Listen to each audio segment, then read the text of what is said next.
E aí galera, beleza? Meu nome é Vinícius Cano, eu sou o pai dos FIIs e eu criei este canal para te ajudar a investir em fundos imobiliários.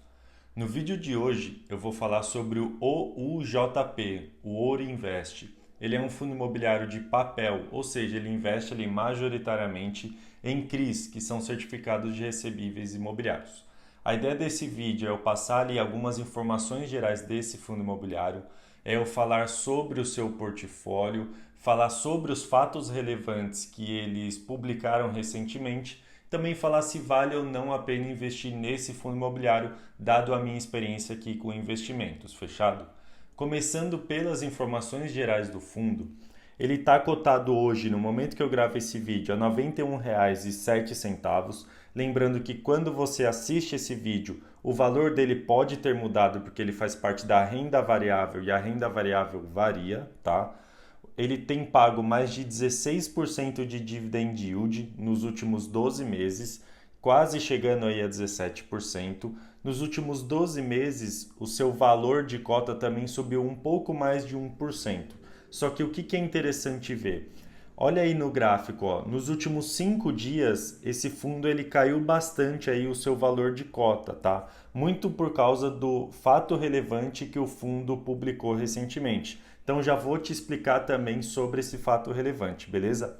Ele tem um preço sobre valor patrimonial de 0,91 e ele tem mais de 27 mil cotistas, tá bom?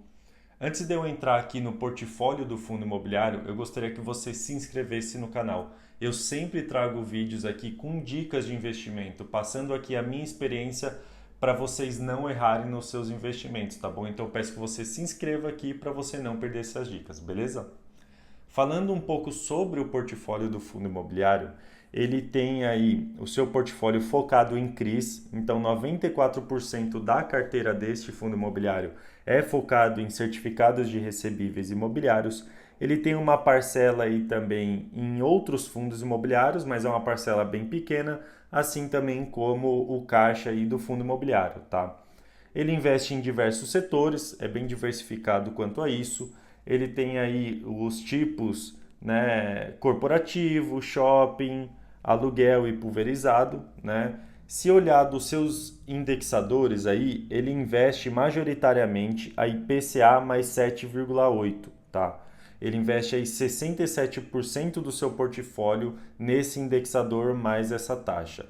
Ele investe também em CDI, cerca de 29% aí do seu portfólio está em CDI mais 4,8%, e investe também um pouquinho ali em GPM mais 6,2%. Olhando esses indicadores, eles parecem não ser muito altos, tá? Se a gente olhar outros fundos imobiliários de papel, a gente vai ver que existem fundos imobiliários que têm taxas muito melhores do que esse fundo imobiliário aqui. Só que esse fundo imobiliário, a ideia dele não é correr tanto risco. Na verdade, é ser um fundo imobiliário de papel um pouco mais conservador. Então, essas taxas não estão ruins, tá bom? Elas estão ali na média, dado o risco que esse fundo leva. Se a gente falar ali da composição da carteira do fundo imobiliário, a gente vai ver aqui algumas coisas que não são tão legais, tá? Aqui eu já começo a ver o lado negativo do fundo imobiliário. Se a gente olhar ali a 11ª linha do CRI, eu vou deixar indicado aí para vocês se localizarem, vocês vão ver que tem ali um CRI que é da Carvalho Housken, tá? Esse CRI, ele tem mais de 5% aí do PL do fundo, ou seja, ele representa mais de 5% do fundo. E você vai ver que tem outro CRI também da Carvalho Housken, um pouquinho mais abaixo, que representa mais 1,3%. E por que eu estou destacando esses dois CRIs? Justamente porque eles fazem parte do fato relevante que soltaram recentemente, tá? Então é por isso que eu estou aqui falando desses dois CRIs em específico. Eles representam aí mais de 6% do fundo imobiliário. E aí a gente vai entender o porquê que isso é complicado para o fundo imobiliário, tá? Olhando aqui os fatos relevantes, a gente tem dois fatos relevantes recentes, tá? Um que foi dia 9 de fevereiro e outro que foi dia 1º de março de 2023. Lembrando que eu gravo esse vídeo aqui no comecinho de março, tá?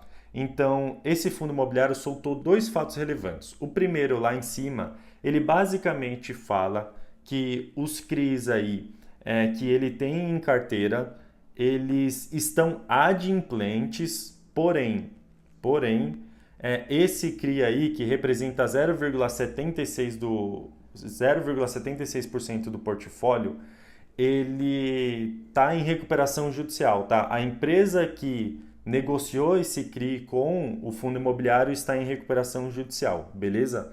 Então entendam isso.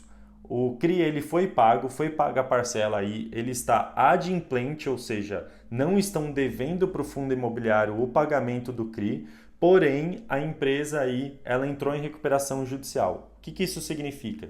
Significa que a gente pode ter problema em breve, tá? Muito provavelmente vai ter problema sim, vai precisar fazer uma negociação, porque provavelmente esse CRI não será pago no futuro, tá? No entanto que eles até falam aí que foi contratado um escritório de advocacia especialista em recuperação judicial para assessorar o fundo e os demais investidores, tá? Justamente porque eles preveem que já vai ter um problema. Só que esse primeiro fator relevante que está aí em cima, ele não é tão preocupante. Por quê? Porque ele só representa 0,01 da cota, né? Ou seja, ele representa 1 centavo ali da cota, né? Da cota ali de dividendos, tá? Não estou falando aqui do valor da cota. Estou falando ali dos dividendos, fechado? E o segundo CRI, que é o mais preocupante, tá? Que é o que eu destaquei ali na lista de CRIs, que é um CRI da Carvalho Hosking, né? Carvalho Hosking é aquela que tem 6, alguma coisa por cento do portfólio, tá? Então, ela não efetuou o pagamento aí mensal referente a fevereiro de 2023, tá? Então, essa Carvalho Hosking aí, ela não pagou o que ela devia para o fundo em fevereiro de 2023. Isso representa aí mais de 6%, na verdade representa 6,4%, tá? Do fundo imobiliário. Isso dá aí um impacto de mais de 10 centavos na cota, tá? Mais de 10 centavos na cota de distribuição, tá? Resultado mensal do fundo ali, não estou falando da cota, do valor da cota do fundo imobiliário, estou falando da cota de distribuição, fechado? Acaba ficando um pouco confuso porque eles colocam justamente esse nome aqui, tá? Nome de cota, e não falam diretamente dos dividendos. Então, por isso que fica um pouco confuso, mas estou explicando aqui para vocês que são os dividendos. Então, essa operação aí, ela está inadimplente, ou seja, o pessoal está devendo para o fundo imobiliário. E é aqui que entra o risco do OUJP. E é aqui que eu falo que não vale a pena investir nesse fundo imobiliário no preço que ele está hoje, tá? Existem outros fundos imobiliários que eu vejo que estão mais baratos, que a gente poderia investir, que não tem esse risco que esse fundo imobiliário tem, tá? Eu vou até te dar exemplos aqui. A gente tem o MXRF11, por mais que se olhar do preço sobre valor patrimonial, o MXRF11 está mais elevado, ele não tem esse risco que esse fundo imobiliário tem. Você pega outros fundos imobiliários aí. O HCTR está com risco grande, teve um atraso ali no pagamento também, mas o pagamento acabou sendo efetuado. Só que o HCTR está muito mais barato que esse fundo imobiliário. E aí eu vejo ali que tem riscos semelhantes. É a mesma coisa, é a falta de pagamento ali de um CRI do portfólio. Então o HCTR poderia entrar nessa também, com uma ressalva aqui, né, com ponto de atenção, mas poderia entrar nessa. Você tem o RECR, por exemplo, que é um fundo imobiliário ali que eu vejo que está com menos risco do que esse fundo e também é bom pagador de dividendos, também é um bom fundo imobiliário. Então, ao meu ver, não vale a pena correr esse risco hoje com o OUJP, tá? Então, eu acredito que não vale a pena correr esse risco hoje, porque a gente já sabe que vai ter problema, já está materializado esse problema. Já foi feito fato relevante, o não pagamento já aconteceu. Então, eu acredito que quando que esse fundo imobiliário vai valer a pena? Quando cair bastante o preço da cota. Já está caindo um pouco, né? Mas eu acredito que vai cair mais ainda o preço da cota e aí o investidor, quando tiver bem barato esse fundo imobiliário, hoje ele está no patamar aí de R$ 90, se ele chegar a uns R$ 80, pô, eu acredito que começa a valer a pena, entendeu? Começa a valer a pena porque ele não tem um risco tão grande assim, visto o resto do seu portfólio, e ele é um bom fundo imobiliário. Ele só está passando por um problema pontual. Então eu acredito que se cair bastante aí o preço, ele comece a valer a pena, tá? Obviamente que se cair o preço e os fundamentos do fundo não mudarem, né? Se ele começar a ter muita inadimplência, obviamente que não vai valer a pena. Então se atente a isso quando você for investir no fundo imobiliário. Eu acredito que hoje não vale a pena, mas se cair bastante o valor da cota ali, ele começa a valer a pena, beleza? Esse foi o vídeo de hoje, muito obrigado e até a próxima.